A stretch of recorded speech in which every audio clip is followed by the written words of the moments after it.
Por eso lo vamos a responder con la doctora Patricia Valenzuela, médico infectólogo, representante de la Sociedad Venezolana de Infectología, @doctora.pvalenzuela. Gracias por estar aquí, doctora, bienvenida. Gracias a ti y a todos por la invitación. Bueno, doctora, un placer conversar con usted, aprender de usted, porque yo recuerdo que el año pasado, imagínese usted, doctora, no estábamos ni en este estudio. Quizás no nos imaginábamos, o por lo menos yo, quizás usted sí, porque usted es médico y estudia diariamente, se mantiene actualizada e informada, que íbamos a llegar a enero con esta situación. Sí.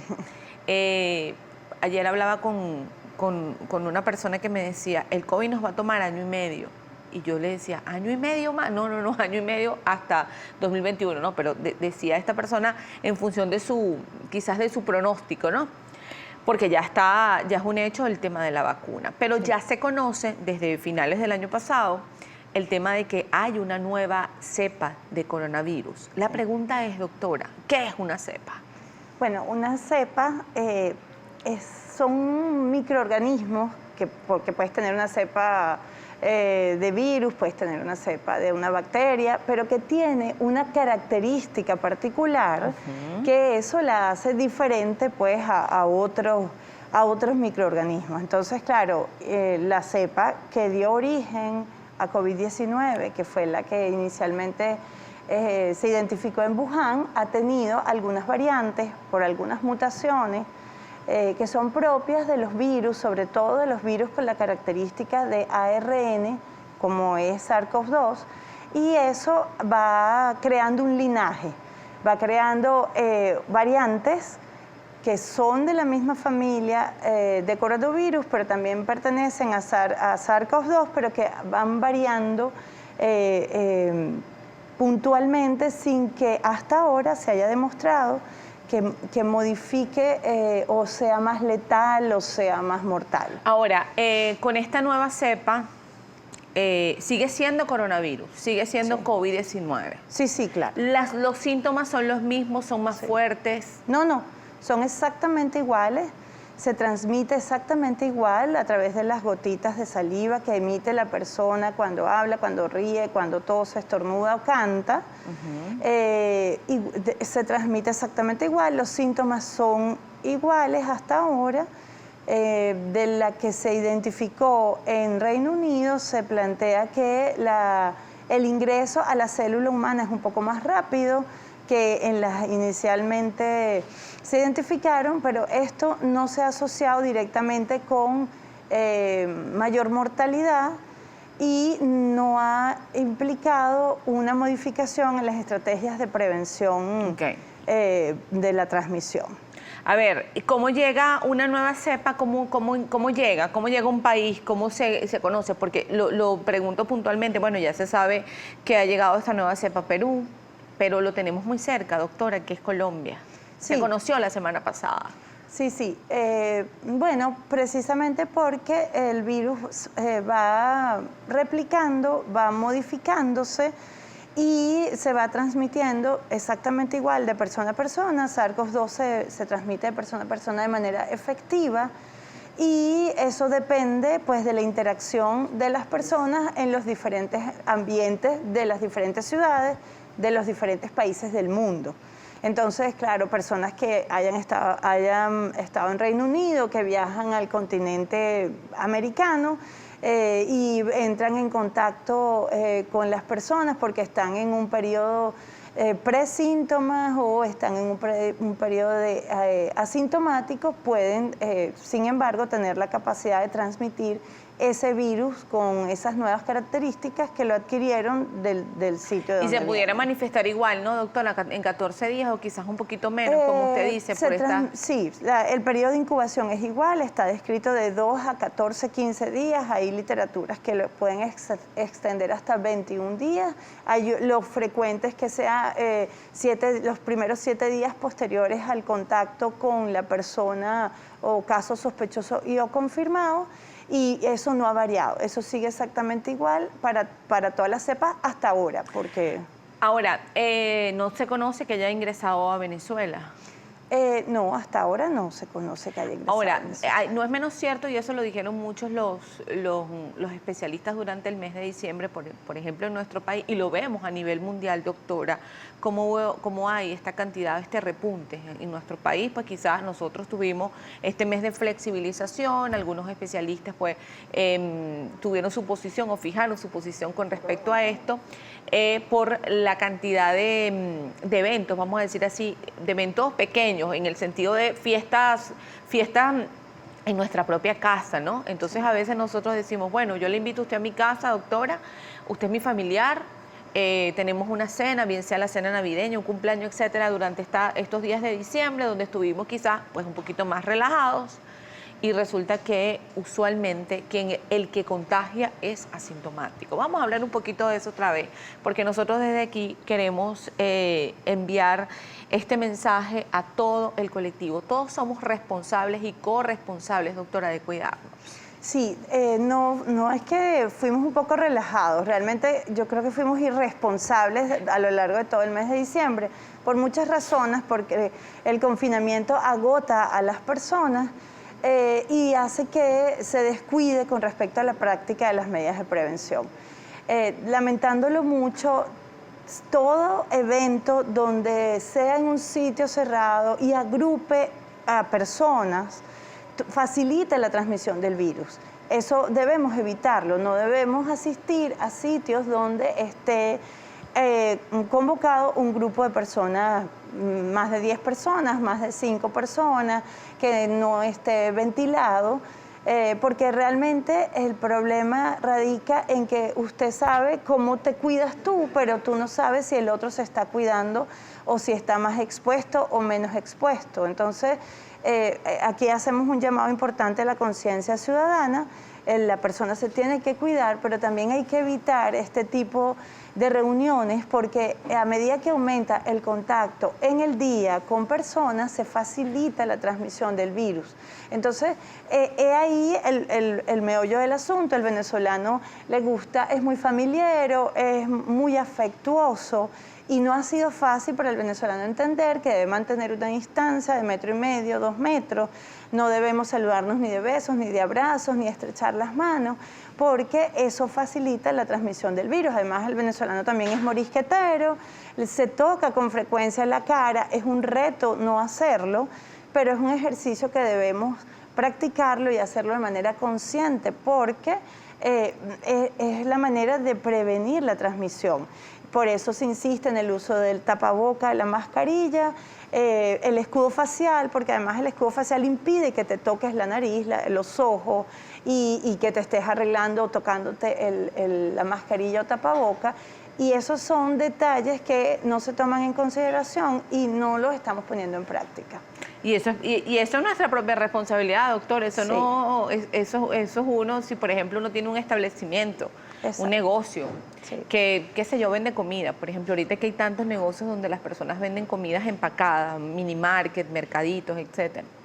Nosotros dentro de nuestros propios establecimientos aplicar las medidas, pero quizás Sí. por vender nosotros vamos a decir somos irresponsables, ¿no? Sí, sí, hay que insistir en que las medidas en los locales comerciales, bien sea porque venden comida, medicinas, deben ser estrictos, hay que mantener la distancia, limitar el grupo de personas que asistan, así sea delivery o para recoger lo que estén comprando, o si van a comprar en el sitio, porque por ejemplo las cadenas de farmacia y las cadenas de supermercados son grupos de primera línea, es decir, tienen que permanecer abiertos, porque si no, ¿dónde compra comida las personas? ¿Dónde compra medicina? Doctora, siempre escuchamos en el 2020, el tema de que pues las personas, los adultos mayores y las personas con patologías preexistentes son los más vulnerables. Creemos que a los niños no les da COVID, creemos que a los adolescentes quizás no les da COVID, son menos propensos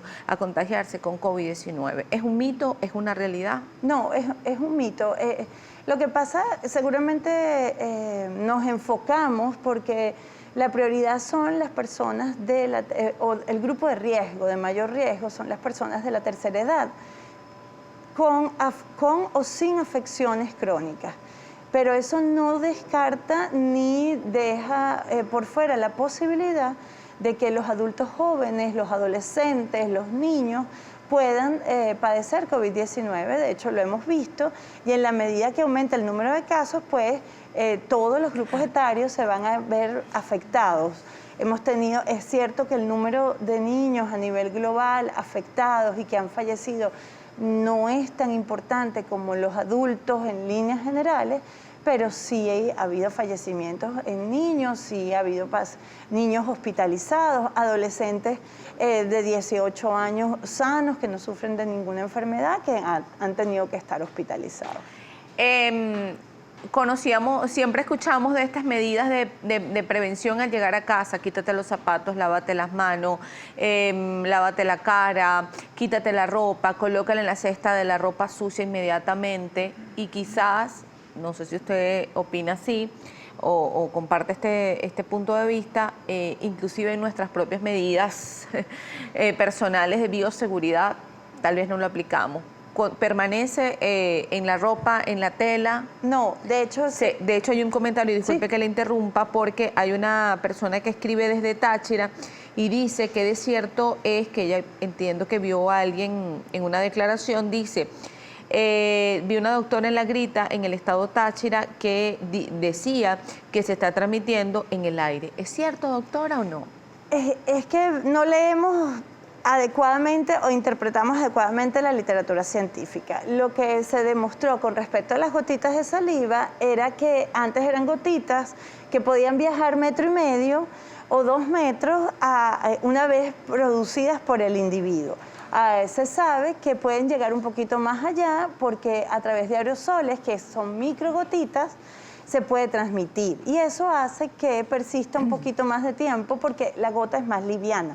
Es una microgotica y eso permite quizás que llegue un poquito más allá si se produce el aerosol. Pero si no se produce el aerosol, seguimos con el mismo concepto de 1,5 metros, 2 metros de distancia.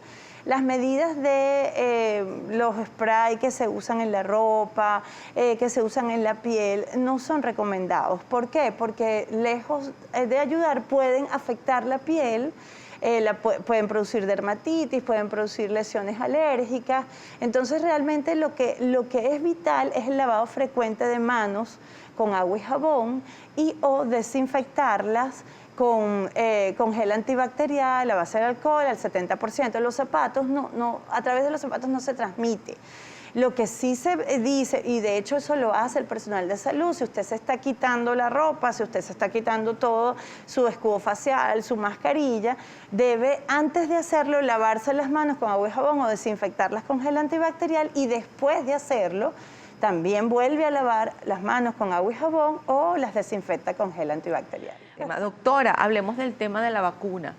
Es un hecho. Sí. Desde si mi memoria no falla, 26 de diciembre del 2020 inició la jornada de vacunación. Puedo estar equivocada, pero fue el año pasado, finales del año pasado, que inician estas jornadas de vacunación en algunos países de Europa.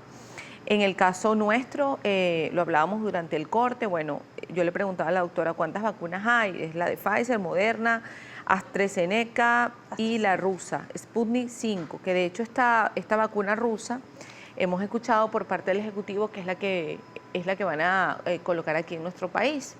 Ha llegado a Bolivia, Filipinas va a utilizar, recibe solicitud de autorización para el uso de esta vacuna rusa. ¿Qué se sabe de la vacuna o de las vacunas a nivel general? Bueno, realmente las que están autorizadas para uso de emergencia por la pandemia y las que están recomendadas por los consejos que hacen las recomendaciones anualmente o casi, mejor dicho, semestralmente de las vacunas son la de Pfizer BioNTech y la de Moderna. Esas son las que posteriormente se aprobó AstraZeneca, pero las que formalmente tienen la recomendación son estas dos primeras. Ya se empezaron a colocar en Europa, en Estados Unidos. Son vacunas con un mecanismo de acción nuevo porque es a través de ARN mensajero, es decir, ácido ribonucleico mensajero. Y la verdad es que tienen un porcentaje de efectividad muy alto, que va por encima del 90%, alcanzan hasta 95%, lo cual permite bastante tranquilidad con respecto a la calidad del producto. Son 2 dosis, tienen un detalle importante, un desafío importante para su distribución a nivel global, que es el almacenamiento, que es a muy bajas temperaturas, pero sin embargo ambos laboratorios o productores de ellas se han comprometido para facilitar y ayudar el establecimiento de estos almacenamientos a temperaturas muy bajas.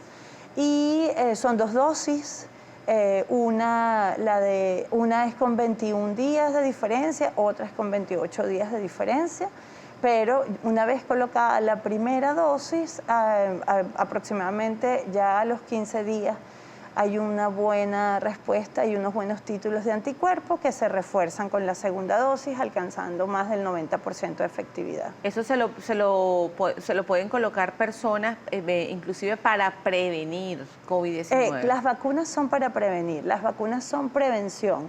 Prevención sobre todo de la enfermedad grave de COVID-19.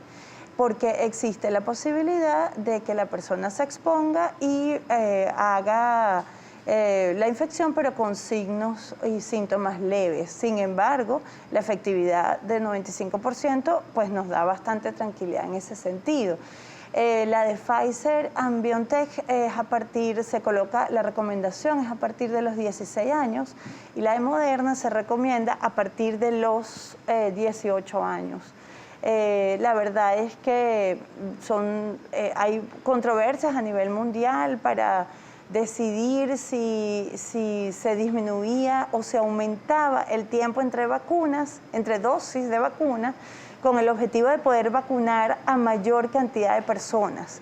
Pero todavía eso está evaluándose, a lo mejor resulta una decisión de cada país según pues, el nivel de casos nuevos y de mortalidad, de fallecimientos que tengan en cada país. Pero bueno, inicialmente estas son las que de hecho ya tienen sus ensayos, los resultados de sus ensayos clínicos publicados. La Sputnik 5 todavía está en una fase 3 y los estudios de sus ensayos clínicos, de esos resultados, pues lo que queremos es poder revisarlos, poder verlos. La Organización Mundial de la Salud hace una revisión exhaustiva de estos ensayos clínicos con el objetivo de garantizar la seguridad del producto biológico que se vaya a administrar y sobre todo con esta vacuna, todas las que son contra COVID-19, porque se van a producir y se van a administrar de manera global. El objetivo es que en algún momento toda o gran parte de la población mundial esté vacunada. Entonces eso implica que hay que garantizar de manera extrema la seguridad de estos productos y que los efectos adversos no sean tan severos y que sea el porcentaje más bajo posible. Entiendo, estaba leyendo que algunos efectos que se han generado con respecto a la colocación de algunas vacunas, o una de las vacunas es quizás dolor muscular en el área donde se inyecta, dolor de cabeza. ¿Sabe usted algo al respecto? Sí, es normal, porque de hecho sí. a veces cuando vacunan a los bebés dicen, es la reacción a la vacuna. Sí, de hecho uno tiene efectos adversos que pueden ser leves, moderados, severos, tienes efectos adversos que principalmente los que se describen en estas vacunas es dolor local, puede haber quizás malestar general, cefalea o dolor de cabeza intenso. Eso debe ceder con tratamiento sintomático, por ejemplo con acetaminofén. No compromete la vida de la persona y principalmente estos son los que puede presentar la persona. Eso no quiere decir que no pase con otras vacunas. Con todas las vacunas puede suceder esto, incluso las que se colocan tradicionalmente en niños y en adultos. puede haber dolor local, puede haber discreto enrojecimiento, que seguramente movilizando, porque se coloca en deltoide, en hombro, movilizando el brazo, sea suficiente para que se vaya disipando ese malestar. Lo cierto es que el pasado 27 de diciembre, según este reporte, Venezuela y Rusia firmaron este convenio para la adquisición de vacunas, y en este acto, en donde estuvo además encabezado por la vicepresidenta Delcy Rodríguez, en compañía del ministro para la Salud y el canciller de la República, y además del embajador ruso en Venezuela, pues realizaron esta firma con la nación rusa, con el objetivo de obtener una buena cantidad de dosis para ser aplicadas en nuestro país, entendiéndose que será después del primer trimestre de este año 2020. Sí, eso es lo que está publicado. Realmente, como te digo, esperamos poder tener en algún momento la aprobación por la Organización Mundial de la Salud de esta vacuna, una vez que la misma organización pueda revisar los resultados de los ensayos clínicos y tener la certeza de que no hay mayores inconvenientes para la población general, que además es población sana a la que le vas a poner la vacuna. Confío.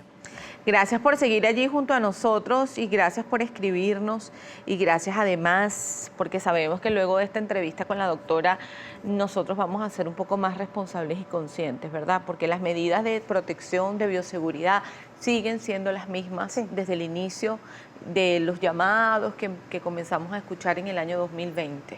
Sí, y es importante recalcar que a pesar de que existe la vacuna, mientras se va logrando ir vacunando a la mayor cantidad de personas en el mundo, debemos seguir cuidándonos.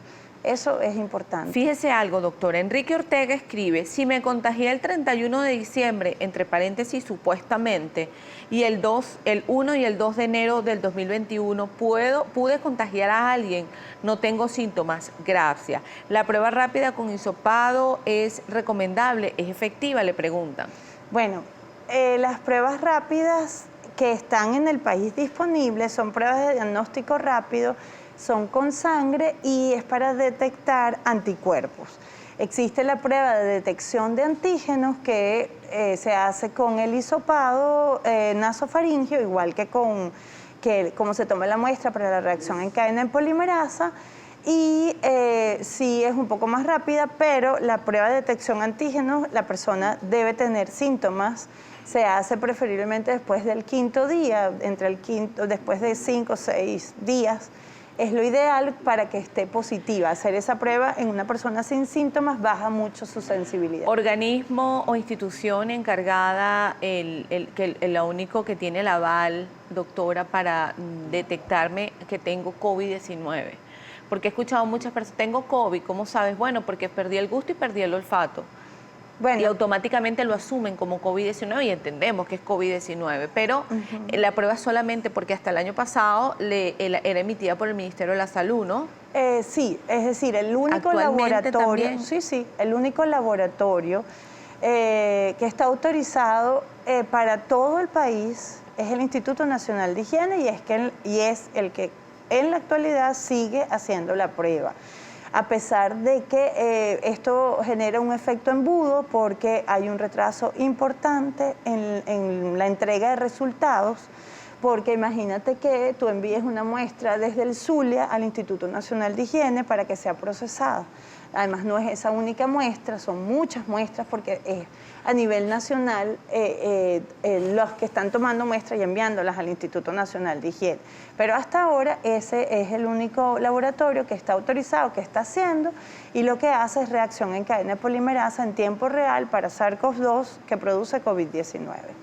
Escribe José Lobo, una pregunta para la doctora. El tema de los guarapos influyen en el virus. Me imagino que tienen que ver con todas estas medidas caseras que uno toma. Es decir, el tratamiento de los casos leves de COVID-19, que son aquellos los que pueden permanecer en su casa, cumpliendo con aislamiento de 15 días preferiblemente, es tratamiento sintomático. Es decir, si tiene fiebre puede tomar acetaminofén o ibuprofeno, dependiendo del caso. Por eso debe entrar en contacto con algún médico vía telefónica o vía telemedicina.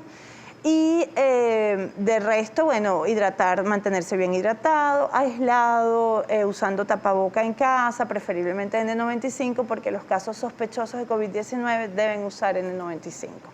Pero los guarapos, lejos de que le caigan bien, no tienen ninguna actividad contra el virus. Escribe otra televidente, buenos días, luego de tener COVID-19 se me ha caído demasiado el cabello y las uñas están débiles. ¿Esto es a consecuencia del virus? Puede ser, hay un grupo de síndromes post-COVID que en algunos casos ha incluido lesiones en piel, lesiones en las uñas, eso puede pasar, está descrito, hemos ido aprendiendo sobre la marcha del virus. Y en vista del gran número de pacientes que se ha ido atendiendo, ahorita estamos comenzando a atender y a recibir aquellos síndromes post-COVID. Entonces, sí puede pasar, entonces, bueno, debe estar con un dermatólogo que le evalúe y que vaya haciendo las indicaciones correspondientes. Hola, feliz año, buen día. Por favor, no dejes de preguntarle a la doctora si COVID repite. Sí repite. Es verdad que en el mundo hay más de 80 millones de casos en la actualidad y que el número de casos que se han reportado de aquellos que les ha repetido es pequeño, pero existe la posibilidad y en consecuencia, a pesar de que le haya dado COVID inicialmente diagnosticado como Dios manda, como debe ser, la persona debe seguir cuidándose. María J., buenos días, quisiera saber si existe el riesgo de COVID-19 de contagio en alimentos que se compran. ¿Puede venir allí el virus? Esto viene a raíz que el año pasado, doctora, hubo muchísimas campañas en donde también nos exhortaban a que todos los alimentos que compráramos, sean mercados públicos, mercados municipales, en algún supermercado, enseguida llevarlos al agua. Todos los alimentos en su momento. Lo que pasa es que la familia de coronavirus está compuesta por diferentes virus que pueden producir alteraciones del tracto gastrointestinal como cuadros diarreicos. Pero SARS-CoV-2, su manera o su mecanismo de transmisión es a través de las gotitas de saliva. Esa es la forma en la que se transmite. Y al decirle a la persona, bueno, lave, por ejemplo, los productos empacados, es porque si alguien estuvo ahí, estornudó, tosió, eso cayó ahí, está sucio, usted lo agarra con las manos, después se toca la cara, pues esa sería la manera. Ya hablamos de la nueva cepa, pero hay una pregunta que le hacen, quizás la persona que escribe no le llegó a escuchar y vamos a repetir también. Doctora, la nueva cepa se contagia con mayor rapidez que las otras, es más agresiva en cuanto a síntomas, le preguntan. No se contagia con más rapidez, se pareciera que el mecanismo de penetración a la célula humana es un poco más rápido. La transmisión, la forma de transmitirse es exactamente igual, no es más mortal, no es más letal y las medidas de prevención se mantienen exactamente igual, no implica modificarla ni agregar nada. Hay otras preguntas que le realizan a través de nuestra cuenta @entrenoticiasgb. Y es importante que la cuenta de la doctora la están pidiendo, @doctora.pvalenzuela. Escribe Danilce Tonito, escribe, a las personas que le dieron COVID-19 y lo superaron en un tiempo se contagian, ¿pueden llegar a ser peor que el primer contagio? Puede ser, sin embargo, los casos que se han descrito, la mayoría de los casos que se han descrito que han repetido COVID-19 no son tan severos, son más bien leves los signos y los síntomas que presentan, pero repito, vamos aprendiendo y vamos viendo, así como vemos los síndromes post-COVID, estamos viendo cómo se comportan aquellos que les repite COVID. Doctora, una pregunta interesante que pareciera que ya la deberíamos saber y yo creo que no, porque si ya deberíamos saber utilizar el tapabocas, a veces lo olvidamos. Tallito 21, me gustaría que la doctora Patricia insista en los síntomas del COVID y cuándo es el momento de acudir al médico. Bueno, y cuando empieza toda la pandemia, comenzamos a decir que era fiebre, dolores musculares, fatiga, Y por supuesto la dificultad respiratoria, que es aquella, lo que hace que lleve a la persona a buscar atención médica. También la tos, una tos seca principalmente, pero se fueron agregando signos y síntomas. Entre eso la alteración del gusto y la alteración del olfato, que son característicos de COVID-19, pero eso no quiere decir que si no los presenta, no tuvo COVID-19. Y los otros síntomas que se han agregado es el dolor de cabeza. Hay pacientes que hacen fuerte dolor de cabeza, con fiebre, con o sin fiebre, y los trastornos gastrointestinales. Pueden haber evacuaciones con disminución de la consistencia, que no duran mucho, son breves y también pueden formar parte del abanico de síntomas de COVID-19. Escribe José Pérez López, porque por favor preguntar a la invitada, ¿qué pasaría si una persona se aplica 2 vacunas diferentes? Esa es la recomendación formal del comité de ACIP, que hace las recomendaciones en Estados Unidos y son tomadas en consideración a nivel mundial. Recomienda que si se coloca la primera dosis con Pfizer-BioNTech o con Moderna, la segunda dosis debe ser del mismo laboratorio, debe ser del mismo tipo. Sin embargo, esta es otra de las estrategias que no se sabe si da resultado o si puede ser recomendado en vista de los detalles de distribución global, que si la persona se coloca la primera dosis de Pfizer, la segunda dosis puede ser de Moderna. No hay nada descrito, no es recomendado, no se sabe qué pueda pasar. Es una estrategia que se está tomando en consideración porque se quiere vacunar a la mayor cantidad de personas posible.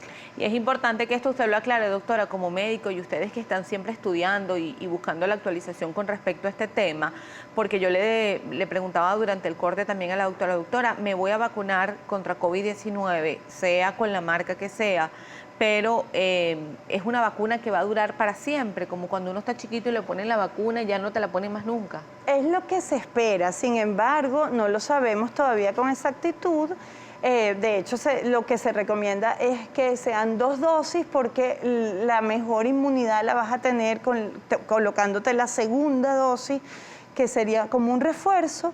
Se espera que esta inmunidad que se desarrolle sea de larga duración, pero como te digo, a medida que van pasando las cosas, vamos aprendiendo, lo que se espera es esto. La respuesta es robusta, la respuesta inmunológica es robusta y se espera que se mantenga en el tiempo, pero no se sabe y por eso se hará el seguimiento de las personas que vayan recibiendo las dosis. Escribe Sonia Carrasco, buenos días, ¿nos podemos vacunar las personas que sufrimos de alergia? Escuché esto y me preocupa, soy de una persona de la tercera edad. Depende, las alergias depende. Primero, uno de los antecedentes que se interrogan es si ha tenido reacción alérgica a vacunas previas, a otras vacunas, si es específicamente alérgico a alguno de los componentes de las vacunas. Si eso es así, tenemos que entender que las reacciones alérgicas severas son todas aquellas que necesitan usar epinefrina o adrenalina o que ameritan que la persona sea trasladada al área de emergencia de alguna institución de salud.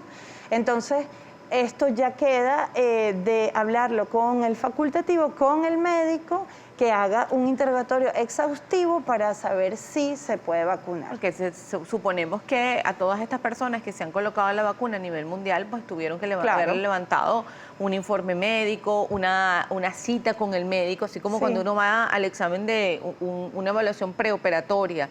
Te hacen varias preguntas en función de determinar, pues con el anestesiólogo o el anestesiólogo posteriormente la dosis o cómo será el procedimiento. Preguntan si a los que tuvieron COVID-19 pueden vacunarse sin problemas, la vacuna se la pueden colocar diabéticos e hipertensos. Sí, a pesar de haber padecido COVID-19, debe vacunarse. Y dentro de las afecciones crónicas, del grupo de las personas con afecciones crónicas que son prioridad también para recibir la vacuna, está hipertensión arterial, diabetes mellitus, enfermedad pulmonar obstructiva crónica, las personas que tengan alguna neoplasia y sin embargo siempre son interrogadas con detalle, las personas que viven con VIH-Sida.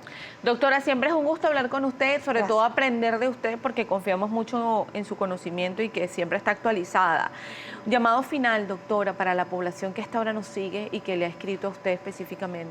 El llamado es a cuidarse. Si te cuidas tú mismo, cuidas a tu familia, cuidas a tus vecinos, a tus colegas, a tus personas que trabajan contigo.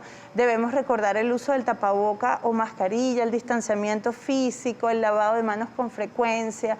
Esto es así como cuando te colocas el cinturón de seguridad, cuando te montas en un carro, así debe ser. Si te ves en la necesidad de salir, te colocas tu tapaboca bien colocado, que cubra nariz y boca, que se ancle en la quijada, que no tenga fugas.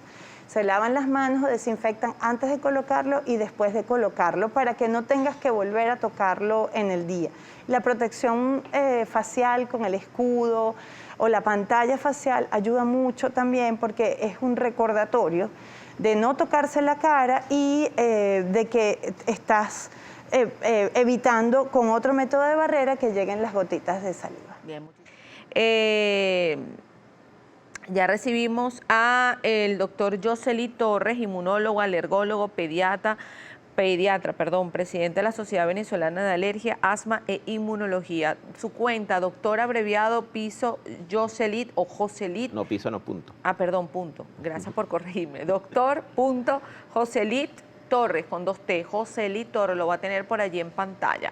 Gracias por estar aquí, bienvenido, doctor. Gracias a ti y como siempre a tu equipo, un placer como siempre estar aquí. Placer para nosotros también conversar con usted porque confiamos mucho en que usted estudia, en que usted está actualizado con el tema sobre todo de COVID-19. Vamos a hablar un poquito sobre todo, además con todo esto que tiene que ver con estos cambios climáticos, aparentemente hasta marzo vamos a presentar estas olas de frío. Y se supone que son momentos, épocas en donde se desarrollan más alergias y que a veces podemos decir tengo alergia porque en algún momento escuchamos que la alergia en la nariz estaba relacionado con COVID-19. ¿Qué sea usted mismo, doctor, con sus propias palabras para que le aclare a la audiencia?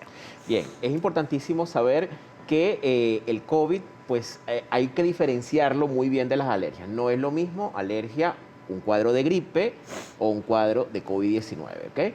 El paciente que es alérgico normalmente ya lo sabe, o sea, tiene rinitis todo el tiempo, tiene rinorrea, tiene moco, tiene tos. Ahora, ¿cuál es la diferencia importante? Primero que la rinorrea, el moco que sale de la nariz de los pacientes con rinitis suele ser una rinorrea transparente, clara y hialina, quizás un poquito amarillenta, pero no suele ser ni verdosa, ni fuerte, ni tampoco suele ser gruesa, es una cosa más bien fluida. Los pacientes que tienen gripe sí pueden tener un poquito de, digamos, que secreción un poco más amarillenta, un poco más oscura, quizás verdosa, pero también suele ser pues bastante acuosa. También es importantísimo que la tos de los pacientes que tienen rinitis es una tos que es húmeda, es una tos productiva, normalmente se acompaña de moco, de secreción. En cambio, los pacientes que tienen COVID tienen una tos seca. Es una tos muy seca y la secreción, que se me olvidó decirlo, es verdosa, gruesa y no es abundante, es en escasa cantidad. Entonces, eso ya nos empieza a ayudar a diferenciar. El paciente con rinitis no tiene fiebre. Un paciente alérgico no tiene por qué tener fiebre. Ajá, y tenemos el cuadrito que está publicado. Y no, en cambio, un paciente con COVID normalmente tiene fiebre. Ya la doctora Patricia nos dijo que no todos tienen fiebre, pero más o menos el 75-80% suele tener fiebre. También el tema del estornudo. Los pacientes con rinitis sí tienen estornudos frecuentemente, en cambio el COVID no tiene por qué tenerlo. Y el dolor de cabeza en los pacientes con rinitis no es frecuente, cosa que es mucho más frecuente en los pacientes que tienen COVID. Un paciente con gripe puede tener algo de dolor de cabeza, pero no es tan fuerte como la que se presenta en los pacientes con COVID-19. Entonces, eso nos puede ayudar a diferenciar, porque ¿qué pasa? Que en este momento, por el tema climático, los pacientes alérgicos normalmente se van a exacerbar, se van a poner peor. Un paciente que tiene rinitis y que no está correctamente tratado, va a tener exacerbación de síntomas, va a tener rinorrea, va a tener moco, va a tener tos, normalmente va a tener también incluso, puede tener por aumento de esa cantidad de moco, puede haber disminución del olfato y quiero que se entienda bien, disminución, no ausencia, ¿okay? Cosa que sí tienen los pacientes que tienen COVID. Los pacientes que tienen COVID no huelen absolutamente nada, pero también es importante ver que la secreción, la fiebre, etcétera, porque ¿cómo lo diferencio de un paciente con COVID? Primero, que el paciente con rinitis no es que no tiene olfato, sino que está disminuido, ¿okay? Si le colocamos algo muy fuerte, normalmente sí lo va a oler, si está muy cerca de la nariz. Pero también están los otros síntomas, la secreción que es transparente, que es acuosa, etcétera, etcétera. Entonces, eso puede ayudarnos a diferenciar. El tema del gusto en los pacientes con rinitis normalmente no está tocado, cosa que sí puede estar tocado en los pacientes con COVID que tienen ageusia, es decir, ausencia total del gusto. Se comen lo que sea y no les sabe absolutamente a nada. Los pacientes con rinitis no suelen tener esta característica o en todo caso es muy leve. Entonces, eso nos puede ayudar a diferenciar, porque los pacientes, insisto, en esta temporada se pueden exacerbar. Lo importante es que usted, si tiene síntomas exacerbados, acuda a su médico, bien sea por telemedicina o presencialmente, pero acuda a su médico para ver qué es lo que está pasando y no quedarse con la duda. En este momento, lamentablemente, no podemos quedarnos con la duda, tenemos que preguntar y que saber qué es lo que tenemos porque no estamos expuestos a todos estos virus. Sobre todo estar alertas también a los niños, doctor, porque nosotros como adultos de repente hay quienes tienen el umbral del dolor un poquito más alto y dicen, bueno, yo aguanto, Sí. y no van al médico. Pero en el caso de los niños que a veces no saben manifestar los dolores, no saben manifestar las molestias, a veces las mamás pueden confundir, qué sé yo, una fiebre con que le están saliendo los dienticos y resulta que no es así. Es correcto. Pudiera pasar, doctor, y esto es un poco para aclarar y aprovechando además que usted es pediatra, pudiera pasar, doctor, porque es que los niños también pueden ser contagiados con COVID-19. Sí, claro. Una fiebre, por ejemplo, doctor, no descuidarla, enseguida llamar porque pudiera ser COVID, por ejemplo, en un niño. Hablamos de los chiquitos. Sí, bueno, es frecuente que los niños en esta época tengan fiebre, por muchísimas razones, porque se infectan más rápido, por los virus, etcétera, ¿ok? Es súper frecuente que tengan fiebre. ¿Cómo diferenciamos? Si una fiebre tiene más de 48 horas y es una fiebre bastante alta, de difícil manejo, es decir, que usted le da acetaminofén en la dosis apropiada y no responde, eso es una fiebre de difícil manejo.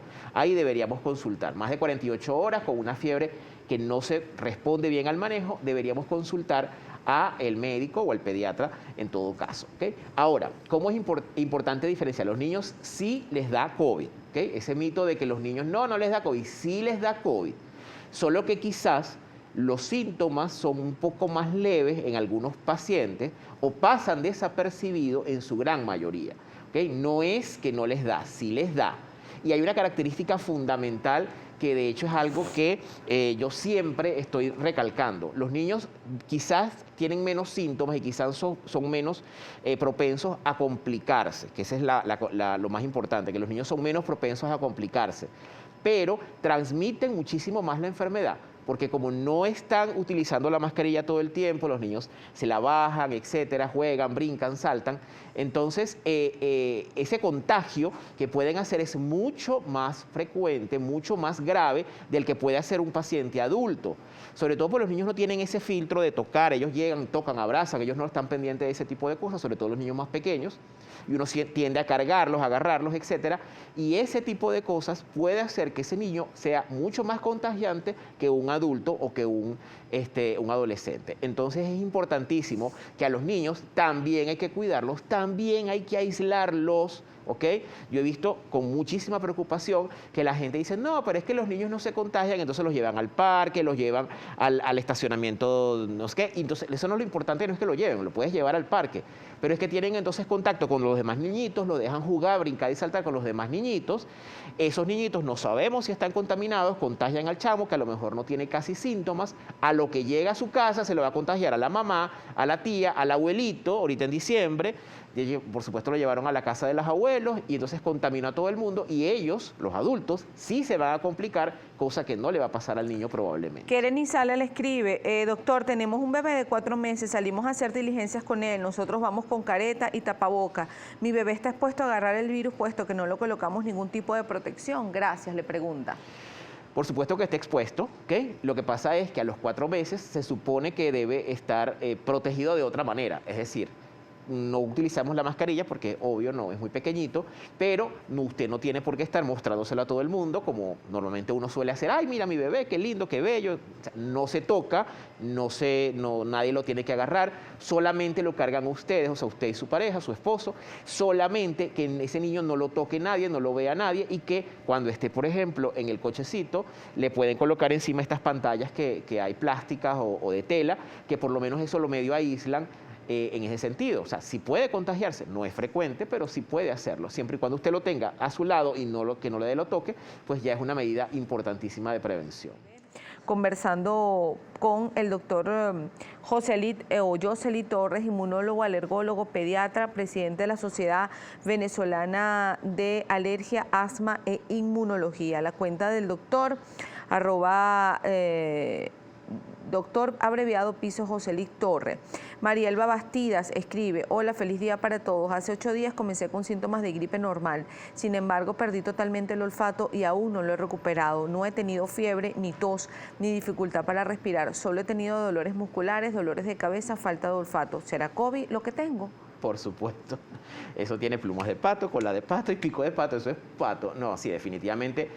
Al tener dolores musculares y en conjunto con la ausencia total del olfato y que se ha perdurado más de 4 o 5 días, definitivamente eso es un COVID hasta que se demuestre lo contrario. Yo le recomiendo quedarse en casa, aislarse y tomar tratamiento sintomático, básicamente acetaminofén si tiene dolor, quizás un poquito de vitamina D, vitamina C, y quedarse en casa y tratar los síntomas básicamente. Doctor, la relación de COVID-19 con las personas asmáticas.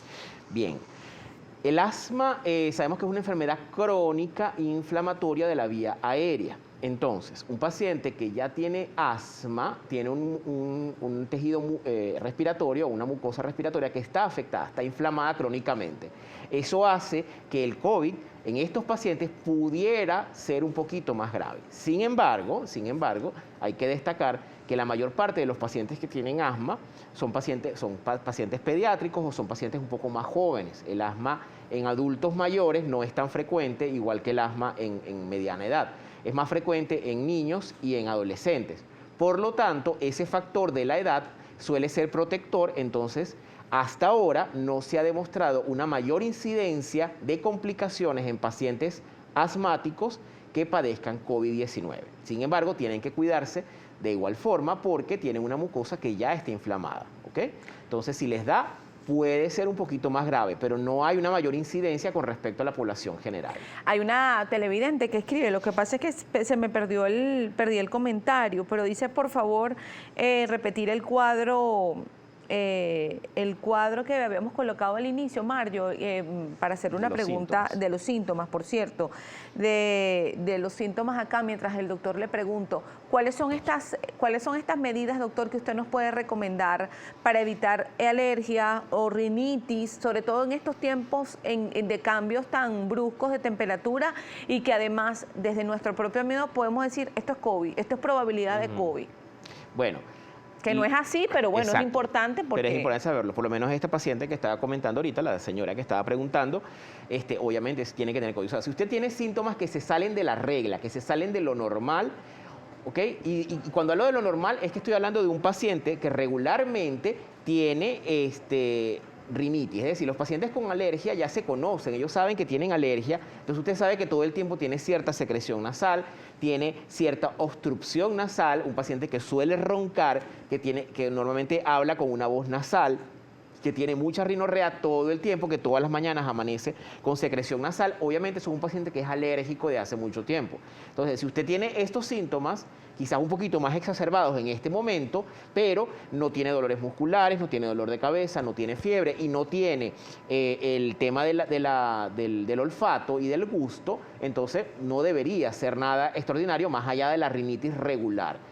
Si tiene un poquito de fiebre, pero no tiene, y los síntomas siguen siendo nasales escasos, o sea, nasales con rinorrea y eso, tos, una tos húmeda, puede ser que tenga un poco de fiebre, puede ser que tenga un poco de malestar general, pudiera ser más bien una gripe, pero si definitivamente hay tema de congestión nasal importante con secreción gruesa, cefalea importante, o sea, dolor de cabeza importante, y también tiene el tema nasal y el tema del gusto, entonces pudiera haber mayor probabilidad de que sea un COVID. Siempre es importantísimo consultar con su médico para que usted pueda saber qué es exactamente lo que tiene el paciente.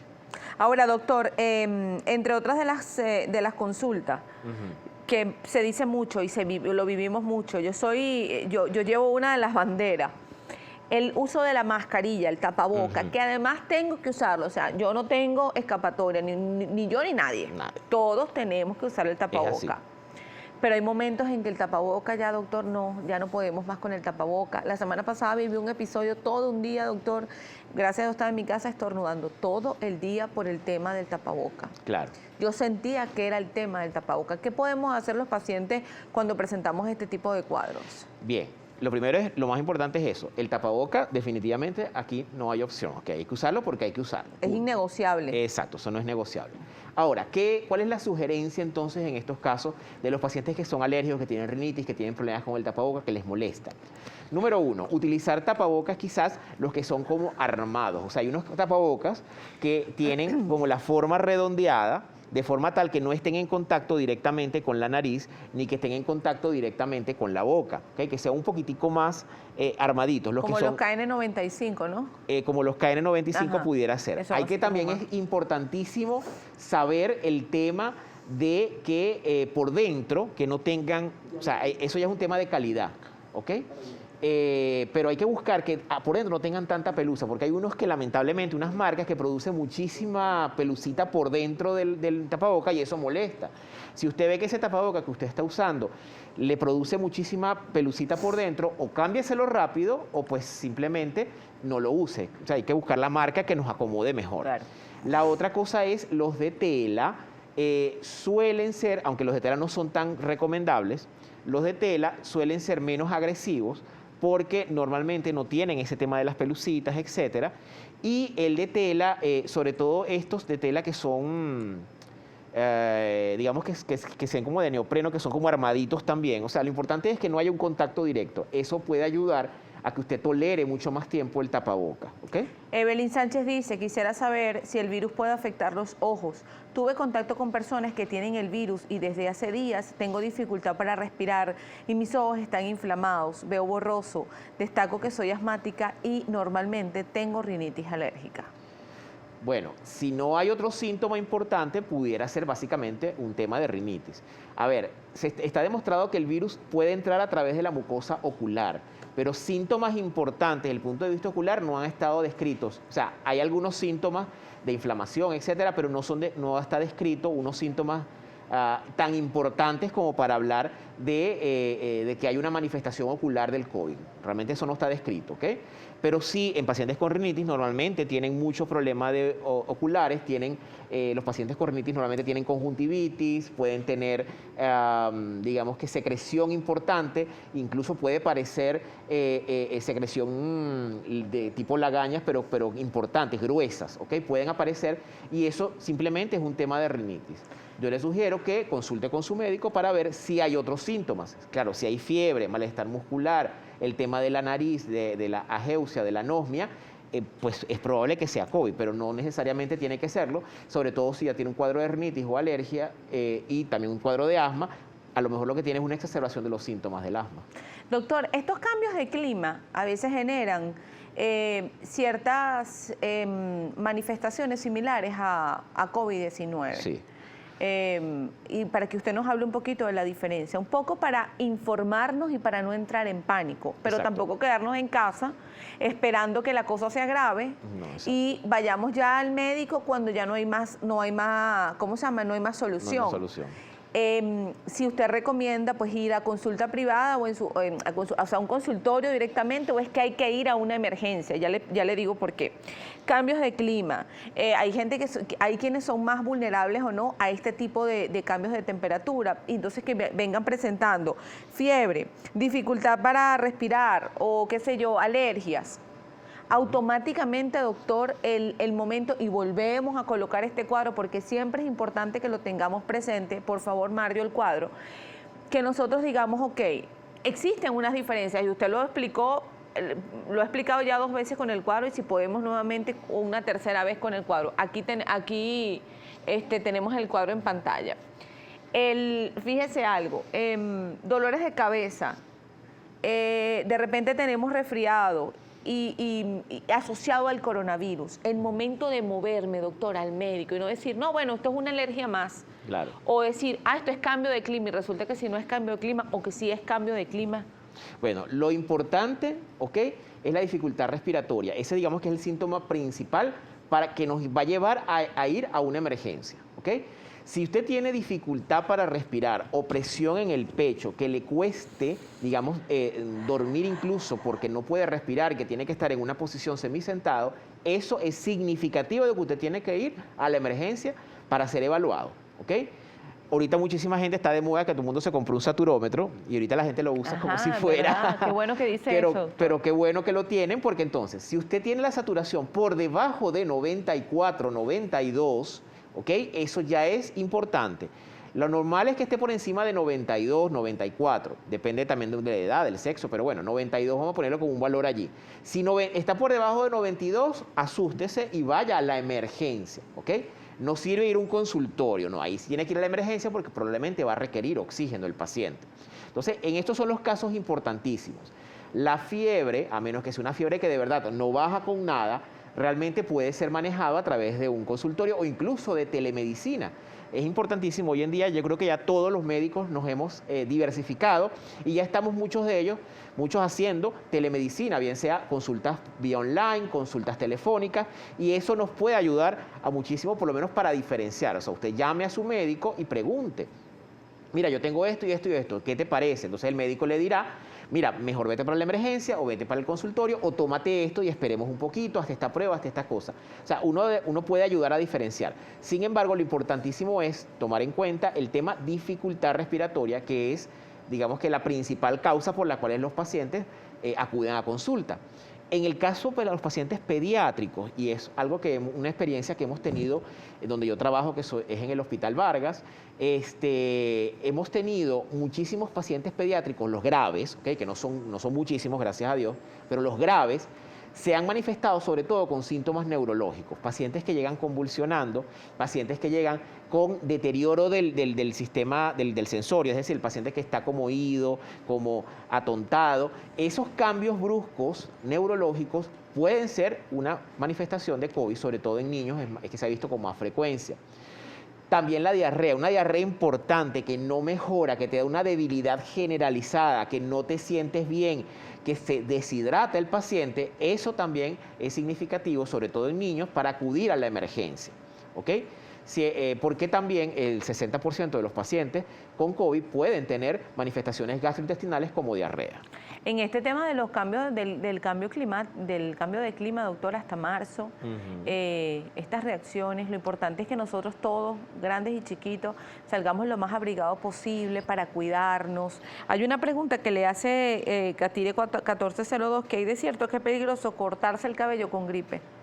Para nada, no tiene nada que ver. O sea, no se puede. Lo que pasa es que el paciente alérgico, ¿ok?, el paciente alérgico por el tema de las cosas que se utilizan en el corte de cabello, es decir, el fijador, qué sé yo, el agua, normalmente se decía que, bueno, que eso puede afectar, pero no necesariamente, o sea, realmente eso es un mito, más que otra cosa, ¿ok?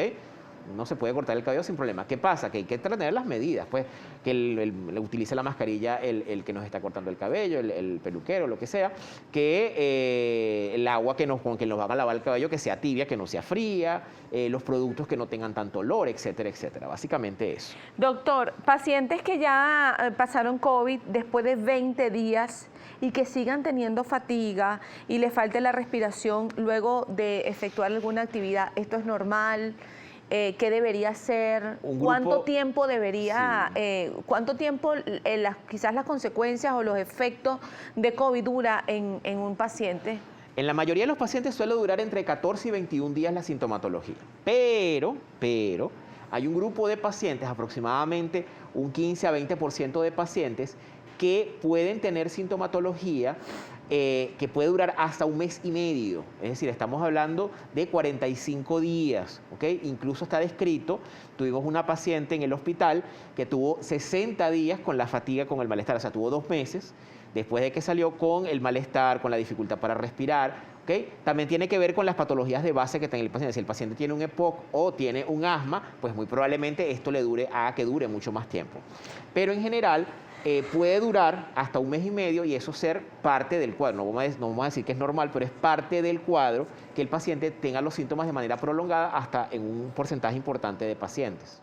Seguimos con más la última parte, lamentablemente, nos queda poco tiempo, pero vamos a tratar de aprovechar lo mayor que podamos con el doctor José Luis Torres, inmunólogo, alergólogo, pediatra, presidente de la Sociedad Venezolana de Alergia, Asma e Inmunología. En pantalla tiene va a tener la cuenta.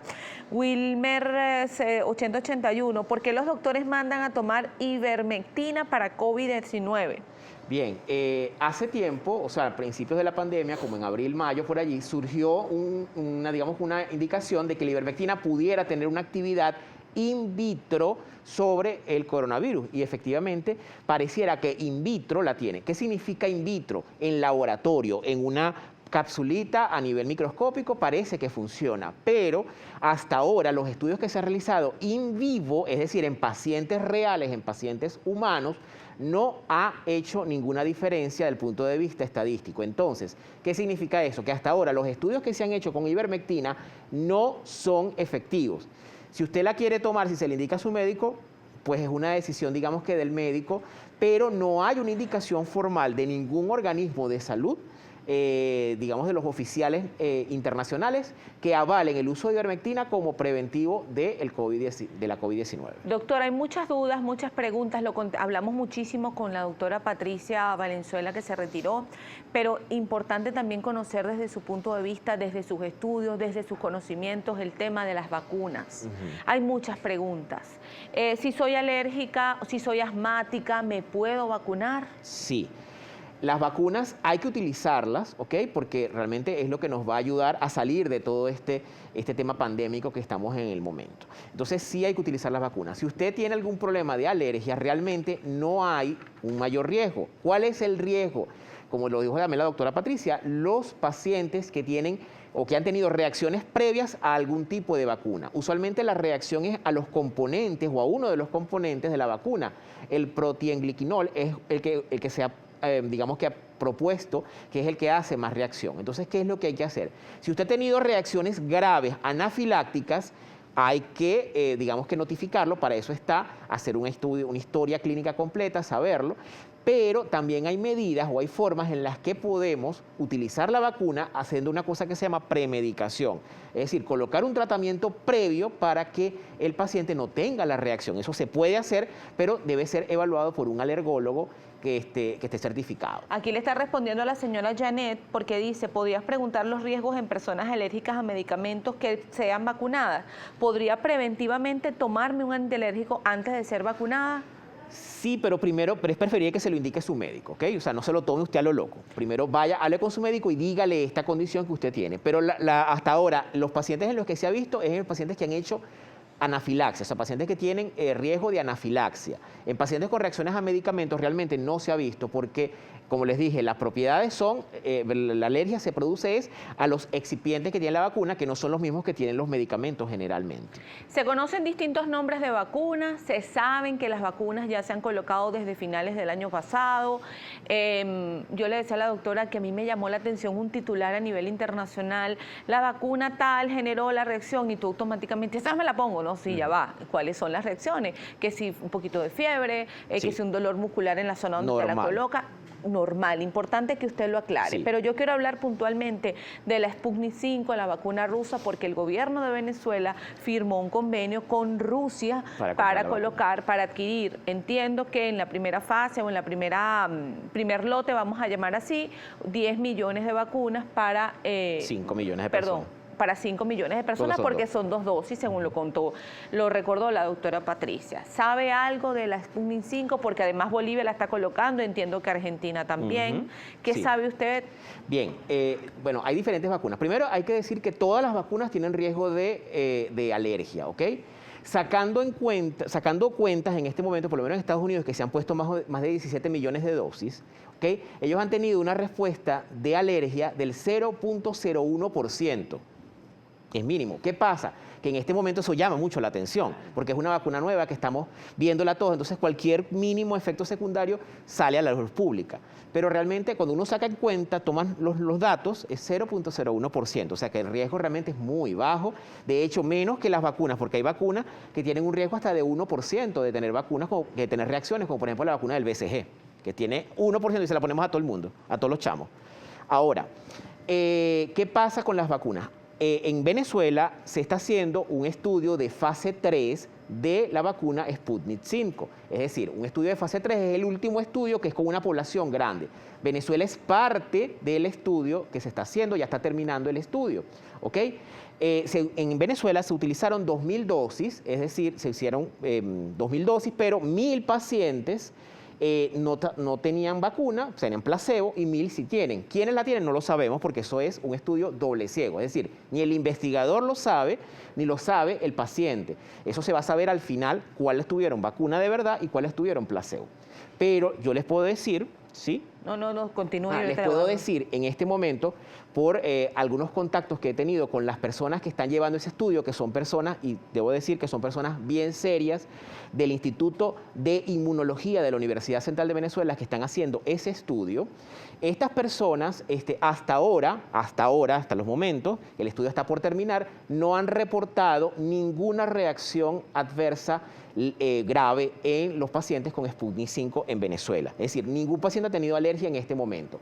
Solamente ha reportado dolor en la colocación de inyección, fiebre leve, que es realmente lo que se espera en cualquier vacuna. Que cuando uno dice, vuelvo yo al ejemplo original, cuando uno le pone vacuna a los bebés, dice, ¿tiene reacción a la vacuna? Fiebrecita, quebranto. Puede ser un poquitico de malestar, un dolorcito en el brazo, pero eso no es nada del otro mundo y es algo muy transitorio. Dijo vacuna y placebo. ¿Cuál es la diferencia, doctor? El placebo es nada, es agüita, es solución fisiológica que se le pone al paciente simplemente para comparar, porque tú tienes, cuando te haces un estudio de un medicamento, y eso aplica no solo para las vacunas, sino para cualquier medicamento, tú tienes que ver, porque el efecto placebo, es decir, a lo mejor yo me tomo un café, yo digo, no, el café me quita el dolor de cabeza, y realmente no es el café, es que simplemente mi sujeción, o sea, mi psiquis que me dice, mira, si yo tomo café me quita el dolor de cabeza. A mí me pasa eso. ¿Ok? Claro, el café tiene cafeína y sí puede ser un efecto, pero por poner un ejemplo allí, X.